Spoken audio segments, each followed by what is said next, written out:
Shabbat Shalom. So I was on the internet Friday, and I came across something very important. Something that all of us need to know. It's true, I came across the list of the top 25 Jewish delis in the United States of America. And I figured you needed to hear this. Number 25, and I'm not going to read all 25 to you, you can go online, the 2nd Avenue Deli in New York. And I thought, I've never been there, but I've heard it's pretty good. And that's 25. So as you go through the list, there's New York, California, Roasters and Toasters, that's a Jewish deli apparently, in Miami, one in Colorado, more New York, a couple in Maryland, Wisconsin, Nevada, Pennsylvania. Anyone want to guess the only Michigan entry to the top 25 list of Jewish delis? Stage I hear, Zingerman's in Ann Arbor. Zingerman's. Cravings must have been 26. I must have just missed the cut. And so the list goes on: Indiana, New York, Illinois, Oregon, Texas, Chazan. Karen, say it louder. Kenny and, really, you could say it louder, imagine that. Kenny and Ziggy's Deli in Houston, Texas. Oh, and then we have Atlanta, Georgia. Brookline, Massachusetts. This is my favorite name anyway. Number 5, Brookline, Massachusetts comes in Zoftig's Delicatessen. Just call it what it is, I guess, right? Another couple in California, and then the number 1 Jewish deli in the United States of America. Say it, Wendy. How did you know that? Katz's Delicatessen in New York, New York, on East Houston Street. Is it? I'm sorry, Chazan. Houston. How do you spell? They're from New York. What do they know? In Detroit, it's Houston. All right, Houston Street. Can you tell I've never been there either? All right, so that is your top 25 list of Jewish delis in the United States of America. And I'm reading online, and I see this wonderful article with all these great pictures of, the cheese oozing out over the meat. Top 25 Jewish, not kosher. Apparently they're different. Delicatessens. And I thought to myself, this is our contribution to the world. God chose us to give the Torah, the 10 Commandments. This is our contribution to the world. The 25 greatest Jewish delicatessens. This is what we've given the world. Pastrami and corned beef. We read in this week's Torah portion, Parashat Kedoshim, Kedoshim tiyu ki kadosh ani. You shall be holy, for I, the Lord your God, am holy. This is the gift we were supposed to have given the world. After all, it says in Exodus 2 that we're supposed to be a mamlechet kohanim v'goy kadosh, a kingdom of priests and a holy nation. That's the gift, kedusha, holiness.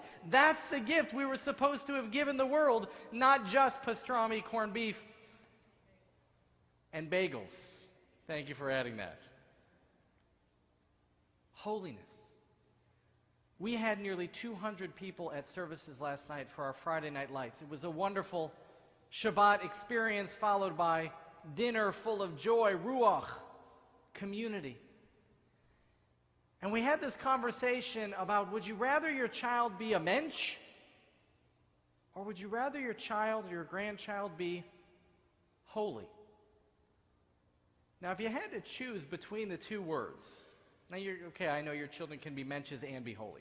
But if you had to choose between the two words, do you want your child or your grandchildren to be mensches, or do you want them to be holy? How many of you would say holy? How many of you would say mensches? Interesting. Overwhelming majority would choose the word mensch. Overwhelming majority choose the word mensch. And I was thinking about this, especially in reference to the 25 top Jewish delis. The gift we have given the world was supposed to be holiness.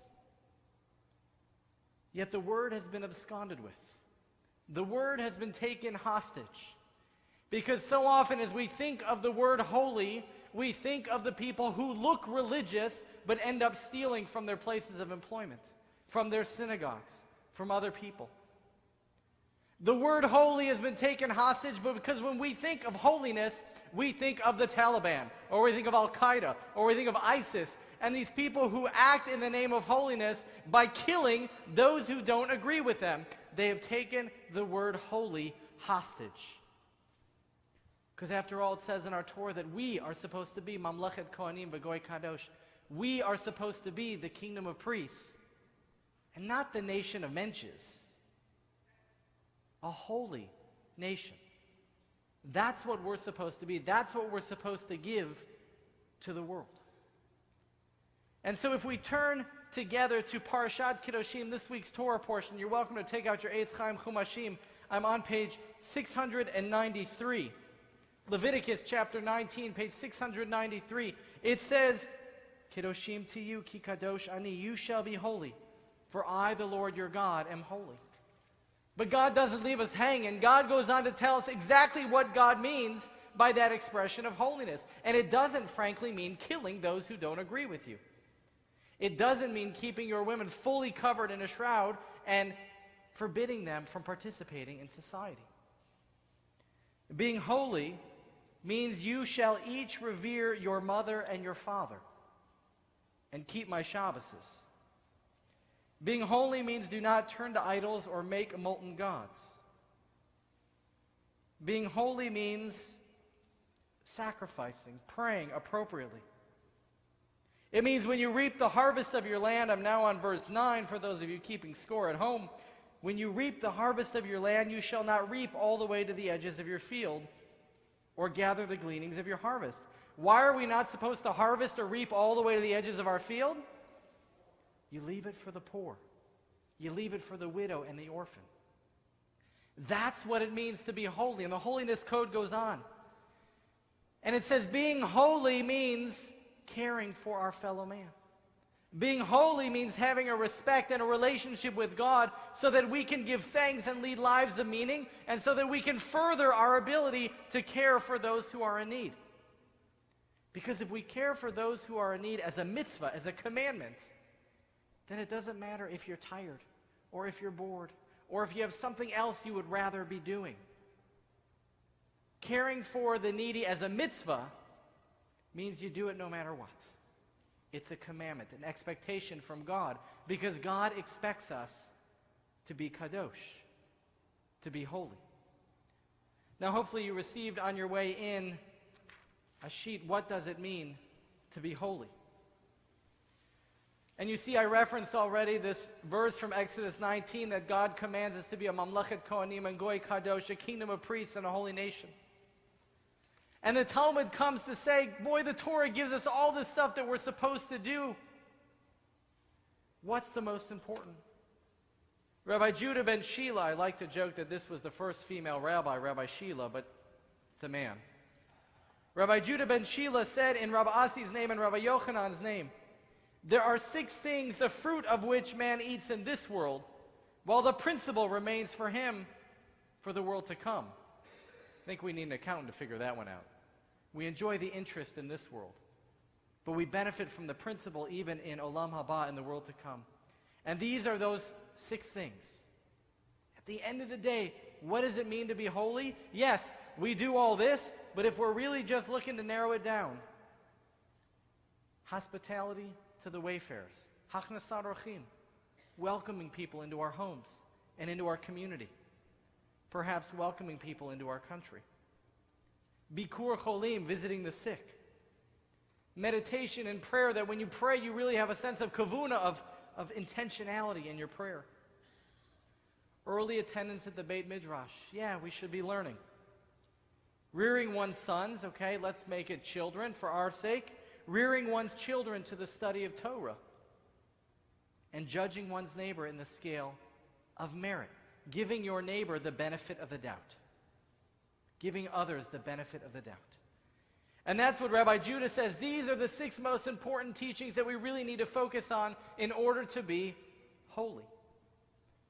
But the Stam Talmud comes in and says, but that's not so, for we learned these are the things which man performs and enjoys their fruits in this world, while the principle remains for him for the world to come. And these are honoring one's parents, the practice of loving deeds, and making peace between man and his fellow.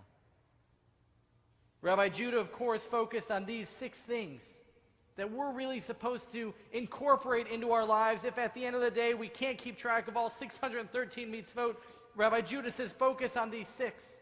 And the Talmud says, no, you don't have to worry about 6. Just remember 3. Honor your parents. Practice gemilut chasadim, deeds of loving kindness. And be like Aaron, who was ohev shalom v'rodef shalom, who sought to bring peace among those who are at war. And that's what the Talmud comes to teach. Now, at some point about 1,000 years ago in the Franco-German custom, a different teaching incorporated its way into the Siddur, into the prayer book, and we're not entirely sure where this comes from. But here in the Franco-German custom, we go from 6 to 3 in the Talmud up to 9. And now I'm on page 2. I'm on the back of your sheet. These are the things, Elu devarim she'en lahem shi'ur, it says. These are the things, the fruits of which a person enjoys in this world, and the principle remains for him or her in the world to come. And what are they? Honoring father and mother. Deeds of loving kindness. Early arrival at the study house, morning and evening. Hospitality to guests. Visiting the sick. Dowering the bride. Accompanying the dead to burial. Devotion in prayer. And making peace between a man and his fellow.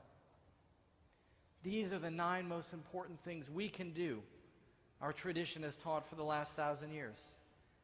Honoring our parents, being kind, deeds of loving kindness, study, hospitality, visiting the sick, making sure a bride and groom can celebrate and get off to a good start by giving them lots and lots of gifts. You can hand over cash money is okay too, right? Cash is good. Devotion and prayer. And making peace between man and his fellow. And you see it says in the Siddur, and it's said in the Talmud, but the study of Torah is equal to them all. Or perhaps it surpasses them all. And that's not because the study of Torah is so important for its own sake. It's not because we as a religion believe just in Talmud Torah, just in learning. Because if you study it, we're going to do more than 3. We're going to do more than 6. We're going to do more than 9. We're going to focus our entire lives on being Mamlechet Kohanim V'Goy Kadosh, on being a kingdom of priests and a holy nation.